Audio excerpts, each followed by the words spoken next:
Thierno Mouhamadou Samassa. Quel est le moyen le plus rapide pour se rapprocher d'Allah? codorgol ko nelaɗo Allah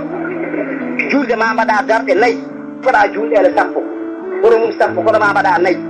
allahumma salli gotol keɓa sappo wala ko ɓuuri yawde annabi ko sodorde fewde e Allah dewe Allah de jettina neɗɗo Allah kono sodorde fewde Allah ko nelaɗo Allah sallllahu alayhi wa sallam a yii tan de to sa hoori lewru ramadana lewru wotoro fof bindaɗa lebbi sappo ni kono balɗe caɓante kene juuti nde keɓata sappo ma mbaɗa balɗe caɓante takkusana ke ma mbaɗa darɗe nayyi nde keɓa capannayyi walla keɓa sappo kono so tawi ko nelaɗo Allah allahumma salli goto fof keɓa sappo jeɗaɗo baraji jeɗaɗo martaba jeɗaɗo yettade Allah rewata koye nelaɗo Allah sallllahu alayhi wa sallam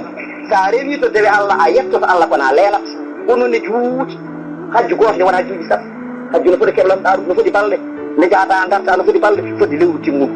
nde keɓa sappo kono allahumma salli ala sayyidina muhammadin keɓa sappo wa ma arsalnaka illa rahmatan lil alamin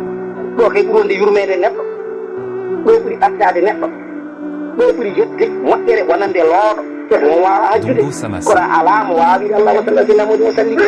won mo ala doole horde lewru ramadana kono ene jogui doole wiide allahuma salli ala sayyidina muhammadin wa sallim won mo ala hattan darade juula darɗe nayyi taw ko darde kono ne jogui hattan dorade yo allahuma salli ala sayyidina muhammadin wa sallim won mo ala hattan assude jawdi mum kono ne jogui hattan wiide allahuma salli ala sayyidina muhammadin wa sallim todorgol fewde e Allah e hebde Allah ko nelaɗo Allah sallllahu alayhi wa sallam